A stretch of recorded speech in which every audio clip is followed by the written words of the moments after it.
Variety pets సిటీనే hot spot. పూర్తి వివరాలకు చదవండి రేపటి సాక్షి హైదరాబాద్ ఎడిషన్. హామీలు ఎగ్గొట్టడం బాబుకు మామూలే. 2014లో 600కు పైగా హామీలిచ్చి ఒక్కటి కూడా సంపూర్ణంగా నెరవేర్చకుండా మోసం చేసి వెళ్లిపోయిన ఏకైక ముఖ్యమంత్రిగా దేశ చరిత్రలో ఆయన పేరు ఎప్పటికీ పదిలంగా ఉంటుంది. 10 ఏళ్లు దాటింది. సూపర్ 6 అని హామీలిచ్చారు. ఇవి కూడా ఎగ్గొడతారని కాస్తో కూస్తో చంద్రబాబు రాజకీయ అనుభవంపై పరిజ్ఞానం ఉన్న వారికి అర్థమైపోతుంది. అలాంటి వారికి కూడా దిమ్మ తిరిగి మైండ్ బ్లాంక్ అయ్యేలా ఈసారి వెరైటీగా హామీలు ఎగ్గొట్టే ప్లాన్ చేశారు చంద్రబాబు. సింపుల్గా చెప్పాలంటే పథకాలన్నీ ఎగ్గొట్టడమే ఆయన సరికొత్త పథకం. మీకు బాగా అర్థం కావాలంటే ఓ 2-3 ఎగ్జాంపుల్స్ చెబుతాను, వినండి. వాలంటీర్లకు నాడు జగన్ సర్కార్ 5,000 పారితోషికం ఇచ్చింది. చంద్రబాబు ఏమన్నారు? 10,000 ఇస్తానన్నారు. ఇప్పుడు ఏమంటున్నారో తెలుసా? అసలు వాలంటీర్ వ్యవస్థ రాష్ట్రంలో ఉందా అంటున్నారు. అలాంటి వ్యవస్థ ఉన్నట్టు తాము చూడలేదట, తమ కంటికి కనిపించలేదట. లేని పిల్లాడికి పేరు ఎలా పెడతాం, లేని వాలంటీర్ వ్యవస్థను ఎలా కంటిన్యూ చేస్తామంటూ సరికొత్తగా ఆ హామీని ఎగ్గొట్టారు. నాడు హజ్ యాత్రకు వెళ్లే వారికి ₹1,00,000 ఇస్తానన్నారు.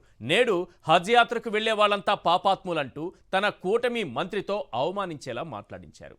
అంతెందుకు, జగన్ డీబీటీ ద్వారా 2.5 లక్షల కోట్లకు పైగా పేదల ఖాతాల్లో జమ చేశారు కదా. ఇప్పుడు హామీలు ఎగ్గొట్టడానికి చంద్రబాబు ఏమంటున్నారో తెలుసా? డీబీటీ ద్వారా డైరెక్ట్గా లబ్ధిదారుడి ఖాతాలో డబ్బులు వేస్తే వాళ్ళంతా గంజాయి మందు తాగి నాశనమైపోతారట. వాళ్ళ జీవితాలు బాగుండాలంటే డబ్బులు ఇవ్వకుండా ఎగ్గొట్టాలట. స్వయంగా చంద్రబాబు ఈ మాట అనకపోయినా తన మంత్రులతో మాట్లాడించారు. దీన్ని బట్టి మీకేం అర్థమైంది?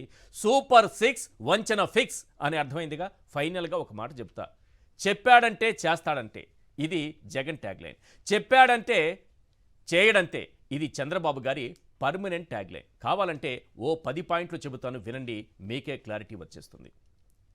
ఎస్, పాయింట్ నెంబర్ 1, నాడు హజ్ యాత్రకు వెళ్లే వారికి 1,00,000 ఇస్తామన్నారు. నేడు పాపాత్ములే హజ్ యాత్రకు వెళతారంటూ అవమానించారు. చెప్పాడంటే చేయడంతే. పాయింట్ నెంబర్ 2, నాడు వాలంటీర్లకు 10,000 ఇస్తామన్నారు. నేడు వాలంటీర్ వ్యవస్థ జగన్ హయాంలోనూ లేదంటూ అడ్డగోలుగా మాట్లాడుతున్నారు. చెప్పాడంటే చేయడంతే. పాయింట్ నెంబర్ 3, నాడు అమ్మకు వందనమని ప్రతి పిల్లాడికి ఇస్తామన్నారు.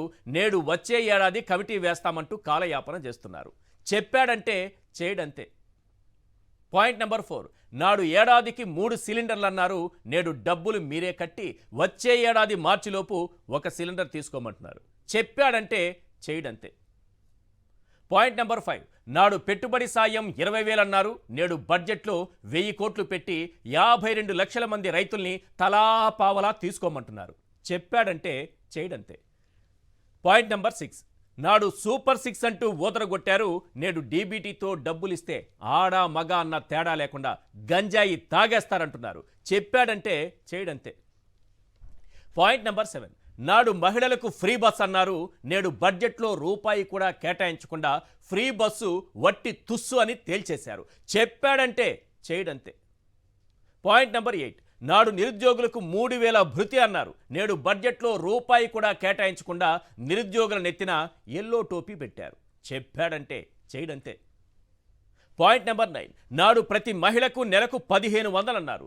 నేడు నీకు 1,500 లేదు, నీకు 1,500 లేదంటూ అవహేళన చేస్తున్నారు. చెప్పాడంటే చేయడంతే. పాయింట్ నెంబర్ 10, నాడు ఓట్ల కోసం సూపర్ 6 సూపర్ 7లు అన్నారు. నేడు హామీలన్నీ డకౌట్ చేసి ఓట్లేసిన ప్రజలందరినీ క్లీన్ బౌల్ చేసేశారు. చెప్పాడంటే చేయడంతే.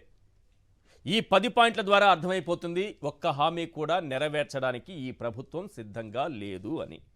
డీబీటీ ద్వారా 2,70,000 కోట్ల రూపాయలు డైరెక్ట్గా పేదల ఖాతాల్లో లబ్ధిదారుల ఖాతాల్లో జమ చేసినటువంటి జగన్మోహన్ రెడ్డి గారి ప్రభుత్వాన్ని, ఆ హయాంను, ఆ పాలనను మనం చూసాం.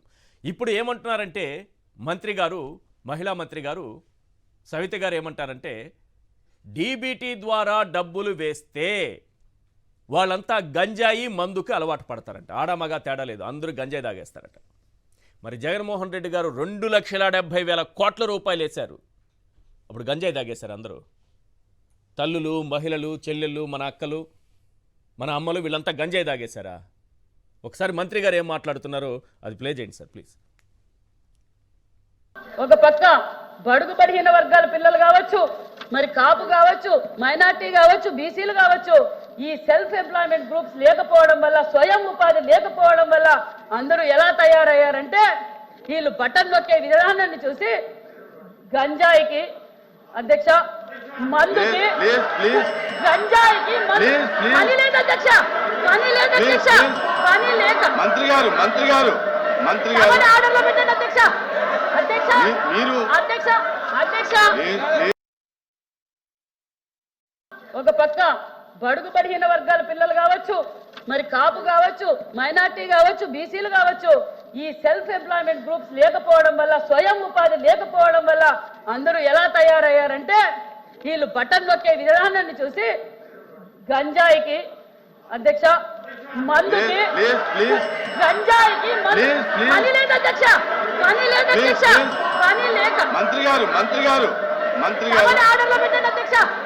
అధ్యక్ష కొంతమంది అవ్వాతాతలు కూడా కాల్ చేసి చెప్పారు అతి త్వరలో పెన్షన్ ఎత్తేయడానికి చాలా పెద్ద ప్లాన్ చేశారు, అవ్వాతాతలు కూడా గంజాయి తాగుతున్నారని, వాళ్ళ పింఛన్ కూడా తీసేసే ప్రమాదం ఉందేమో, అలాంటి కుట్రలు ఏమైనా ఉన్నాయేమో అనుమానాలు వారికి వ్యక్తమవుతున్నాయి.